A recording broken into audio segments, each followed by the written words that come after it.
ध्यान एक क्रिया है जिसमें व्यक्ति अपने मन को चेतना की एक विशेष अवस्था में लाने का प्रयत्न करता है। ध्यान का उद्देश्य कोई लाभ प्राप्त करना हो सकता है या ध्यान अपने आप में एक लक्ष्य हो सकता है। ध्यान से अनेकों प्रकार की क्रियाओं का बोध होता है। इसमें मन को विश्राम देने की सरल तकनीक से लेकर आंतरिक ऊर्जा या जीवन शक्ति के प्राण आदि का निर्माण तथा करुणा, प्रेम, धैर्य, उदारता, क्षमा आदि गुणों का विकास आदि सब समाहित हैं। अलग अलग संतों में ध्यान के अलग अलग अर्थ हैं। ध्यान का प्रयोग विभिन्न धार्मिक क्रियाओं के रूप में अनादिकाल से किया जाता रहा है। महेश पतंजलि के योग सूत्र में ध्यान भी एक सोपान है। चित्र को एकाग्र करके किसी एक वस्तु पर केंद्रित कर देना ध्यान कहलाता है। प्राचीन काल में ऋषि मुनि भगवान का ध्यान करते थे। ध्यान की अवस्था में ध्यान करने वाला अपने आसपास के वातावरण को तथा स्वयं को भी भूल जाता है। ध्यान करने से आत्मिक तथा मानसिक शक्तियों का विकास होता है। जिस वस्तु को चित्त में बांधा जाता है उसमें इस प्रकार से लगा दें कि ब्रह्म प्रभाव होने पर भी वह वहाँ से अन्यत्र न हट सके, उसे ध्यान कहते हैं। ध्यान के लाभ संपादित करें। ऐसा पाया गया है कि ध्यान से बहुत से मेडिकल एवं मनोवैज्ञानिक लाभ होते हैं।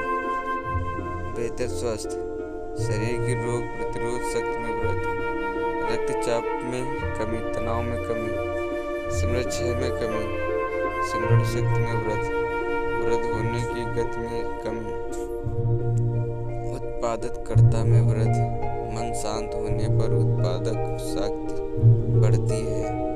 लेखक आदि रचनात्मक कार्यों में यह विशेष रूप से लागू होता है। आत्मज्ञान की प्राप्ति, ध्यान से हमें अपने जीवन का उद्देश्य समझने में सहायता मिलती है। इसी तरह किसी कार्य का उद्देश्य एवं महत्ता का सही ज्ञान होता है। छोटी छोटी बातें परेशान नहीं करती।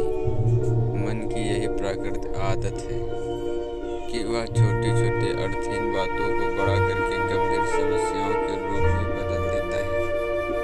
ध्यान से हम अर्थहीन बातों की समझ बढ़ जाती है, उनकी चिंता करना छोड़ देते हैं, सदा बड़ी तस्वीर देखने के अभ्यस्त हो जाते हैं। दिव्य दर्शन, प्राचीन समय में ऋषि मुनि और संत लोग ध्यान लगाकर अपने आराध्य देव के दर्शन प्राप्त करते थे और उनसे अपने समस्या का हल भी पूछा करते थे। यह आज के समय में भी संभव है। उदाहरण के तौर पर स्वामी रामकृष्ण परमहंस अपने आराध्य देवी काली से ध्यान के द्वारा साक्षात बातें करते थे। चिंता से छुटकारा संपादित करें। वैज्ञानिकों के अनुसार ध्यान से व्यग्रता का 61% तक नाश होता है और मस्तिष्क की कार्य क्षमता बढ़ती है। बौद्ध धर्म में इसका उल्लेख पहले से ही मिलता है। नंबर 1, अनंत समाधि को प्राप्त करना